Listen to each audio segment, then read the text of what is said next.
Alors maintenant, on va aller faire un tour du côté de l'opportunité sur Las Vegas Sands. Las Vegas Sands, qu'est-ce que c'est? C'est tout simplement un groupe qui gère des casinos, et essentiellement des casinos répartis dans deux zones géographiques, c'est-à-dire du côté de Macao et de Singapour. Alors ce qui est intéressant et ce qui porte ici cette opportunité, c'est avant tout la reprise du tourisme en Chine, et notamment à Macao, avec surtout le retour des millionnaires, puisque c'est la principale clientèle du groupe. Là, il ne s'agit pas de petits casinos de province, mais parmi les plus grands casinos et les plus luxueux que l'on peut trouver, que ce soit à Macao ou à Singapour.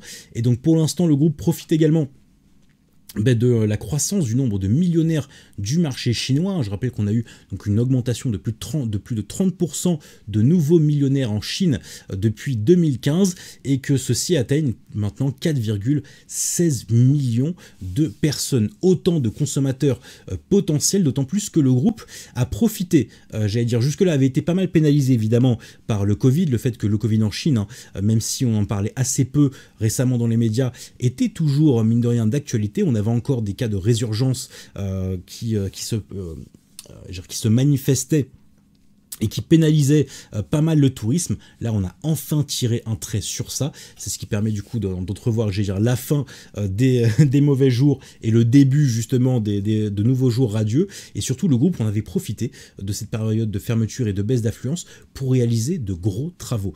À la fois des extensions, mais également des remises à neuf de plusieurs de ces casinos. Et cela laisse augurer, alors du côté des rénovations qui ont été faites sur son principal casino de Macao, on s'attend maintenant à une augmentation de la performance financière qui devrait être triplée, cette performance financière uniquement sur ce casino. Du côté de Singapour, c'est pas des rénovations, ici on a eu droit à l'extension du complexe existant, et en réalité il a quasiment doublé de taille ce complexe. Alors un doublement de taille qui devrait entraîner a priori à partir du troisième trimestre 2024, une croissance annuelle moyenne de 7% pour les années à venir. Alors là, je parle uniquement donc ici du casino spécifique de Macao.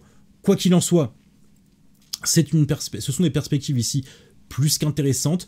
On devrait avoir donc un très beau rebond, et surtout on devrait profiter sur le titre Las Vegas Sands d'un rattrapage, puisque jusque-là le titre était toujours pénalisé justement par tout simplement l'effet Covid et la désertion des casinos, la réouverture, et surtout les investissements qui ont été effectués devraient donc payer relativement vite. Et en termes de revenus, si on prend comme référence l'année 2019, c'est-à-dire évidemment bien avant le Covid, on s'attend pour l'instant à une hausse qui devrait être, d'après les estimations les plus basses, de 5%, et d'après les estimations hautes, de plus de 15% par an des revenus donc générés par l'ensemble du groupe.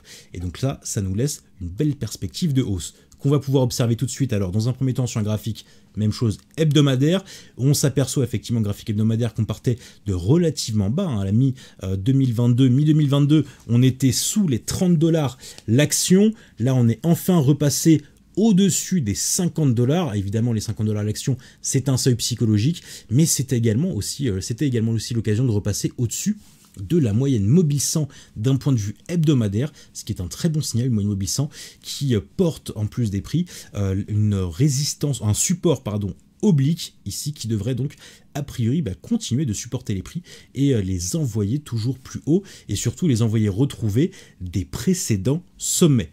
En termes d'objectifs pour cette opportunité, on est sur un horizon d'investissement plus court, de l'ordre de 9 mois, puisque tout simplement le tourisme a déjà commencé à repartir à la hausse du côté de Macao et de Singapour. Donc une partie des éléments que je vous ai cités précédemment ont d'ores et déjà commencé à entrer en action et à attirer une hausse des achats de titres sur LVS, sur Las Vegas Sands. En termes de potentiel, il nous reste encore 34% à aller chercher au moins, avec un objectif donc à 70 $ l'action, et on placera notre stop à 44,50 $. Pourquoi les 44,50 $? Ça correspond tout simplement ici sur un graphique en daily au récent plus bas qu'on avait eu juste avant la cassure de la moyenne mobile 100. Et surtout, si on revient à un niveau de prix aussi bas, ça voudra dire ici que les éléments que l'on surveillés finalement ne sont pas confirmés. Potentiellement, par exemple, si on a des retards, notamment du côté de l'extension, puisque le projet d'extension, autant la rénovation à Macao elle est déjà effectuée. C'est acquis, c'est déjà, on est déjà en train de rentabiliser les investissements qui ont été effectués. En revanche, du côté de l'extension, ça a été annoncé, les travaux ont débuté, mais les bâtiments ne devraient pas entrer en service avant 2025, début 2025. Si jamais on se retrouve avec des retards du côté des travaux, à ce moment-là, ça pourrait effectivement pénaliser le titre et on se retrouve avec une opportunité annulée. Et auquel cas, justement, on viendrait chercher 44,50 et donc on laisserait le stop partir. En revanche, les 70$, ça nous permettrait tout simplement de revenir sur des plus hauts qu'on avait connus il y a maintenant avant le Covid. Et donc, c'est un objectif qui a déjà été testé à de multiples reprises et qui paraît tout à fait cohérent si les prévisions du groupe se réalisent, en particulier si la marge nette ici revient donc à ses niveaux d'avant Covid.